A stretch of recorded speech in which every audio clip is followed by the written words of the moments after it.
going on, Jerome's? So, a lot of media members have had a lot of opinions on the Minnesota Vikings quarterback situation. It's like, and we said at the time, like, so Kirk Cousins had been very underrated throughout the last 6 years. Every single time, Kirk Cousins did something good for the Vikings, like, it won't last, point differential, Kurt in prime time, blah, blah, blah, blah, blah, blah. But like we said, the second that he left, he will get his flowers. And a lot of the media has been really hyping up Kurt with the Falcons, but it is what it is, and the Vikings were ready to turn the page, even though it's been real, it's been fun, it has been real fun. Obviously had some great moments with Kirk Cousins and Kevin O'Connell, and got the best out of Kurt over the last 2 years before his injury. It was great. Like, they worked well together. They had some chemistry going back from their time in Washington, and 2022, was a lot of fun.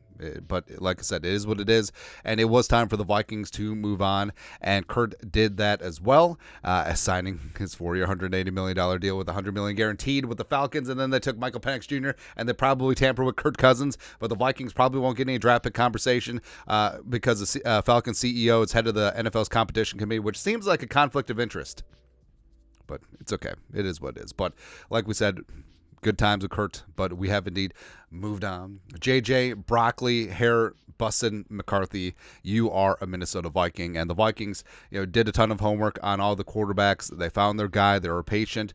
They were able to get McCarthy at 10 without moving heaven and earth to go get him. And also, by the way, also they got Dallas Turner because they didn't have to trade up 3 first-round picks to go get their quarterback. So I feel like people just sleep on that.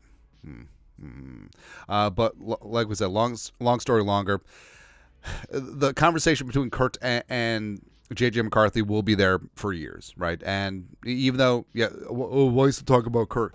Well, it's kind of hard not to talk about him, right? Because the Vikings, this is the most transformative offseason team history. He moved on from love or hate Kurt. He was one of the most statistically successful quarterbacks in Vikings franchise history. Now, you could say, yes, one playoff win, sure.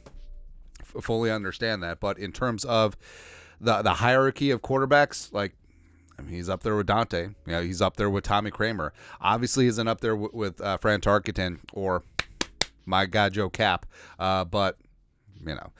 So moving on, it is a big-time move, and it's always difficult moving on from an established quarterback, even though he is going to be 36, coming off of Achilles surgery, as well as he got paid a stupid amount by the Falcons. But of course, McCarthy, if he succeeds, everyone forgets Kirk Cousins. If he fails, everyone's going to be like, why'd you let go of Kurt? Especially if Kurt looks good with the Falcons, which I'm not really expecting. Anyways, long story longer, Mike Sando over at The Athletic, he did up a piece of a move from each NFL team's offseason that he liked the most. And for the Vikings, his favorite move was that transition at quarterback. This is what Mike wrote. Vikings. The Vikings finally are putting into place a long-term plan at quarterback. Whether it's a great plan or a good plan or a bad plan, it's hard to know right now. But they've picked a lane and now can build around JJ McCarthy instead of going year to year with Kirk Cousins while everyone wondered what was coming next. And, besides the whole thing with Kurt, where it was year to year, and he signed the 3-year deal and then the 2-year deal and then a 1-year extension after Kwesi and Kevin O'Connell came in. But it really was Band-Aids, and there wasn't a long-term firm commitment. That's what essentially drove Kurt to Atlanta. But also, the Vikings wanted to keep their options open, and I respect that. And also, so I respect signing of Sam Darnold because I think that he is the best bridge quarterback option that was available. And now you have a chance to build around JJ McCarthy because he's the highest quarterback drafted in team history. He's only 21 years old. And, the Vikings, for many years, have been trying to find their homegrown guy.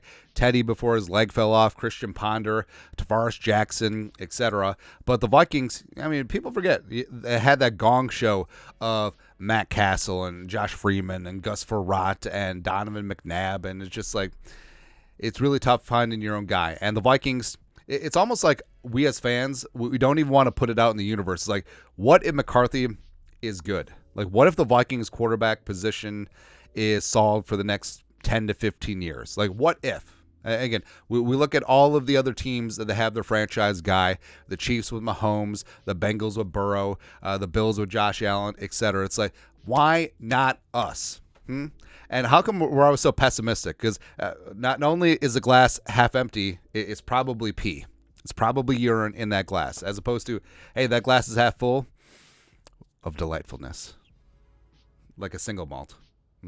Again, everyone's talking about, well, what if McCarthy busts? What if he doesn't work out? Well, he didn't throw a lot at Michigan. What if he does work out? What if he is the future franchise guy? What if he indeed is the best quarterback eventually in this photo? It's not out of the realm of possibility. Like, pictured the greatest quarterback of all time, and then also the guy who got paid $25 million to have comedians call his ex-wife a whore. Again, that's 200 level IQ stuff. But yes, this will be a topic all offseason, especially since Kurt and the Falcons march into historic U.S. Bank Stadium later on in the year. Although, I don't know, will Penix be under center by then? It's possible, right? But I believe in JJ McCarthy, and long term, this was the right move, and even short term, I think it was the right move as well. Even though, Kurt, back when he was Kirk Cousins, before he had the name change, I mean, he had better moments than people gave him credit for, but it is what it is. It was time to move on. I'm glad the Vikings made the move. Props to Kwesi and Kevin O'Connell for having the cojones to do it, because this is a move that could get you fired. Like, if Kurt has like 3-4 awesome seasons with the Falcons and JJ McCarthy is Garbaggio, Kevin O'Connell and Kwesi adofo-mensah are probably fired. And you got to take chances like this. Go find your guy. No more half step. No more pussyfooting around. No more half measures. It's exactly what they did. I love it, man. But your thoughts are thoughts. Mike Sando over at the Athletics says that his favorite move for the Vikings offseason was that transition at quarterback. Let us know your thoughts on our thoughts and his thoughts in the comment section below. Subscribe for daily Vikings takes. Want to support the work? Put a little something in the Venmo. But till next time, Skol, production value.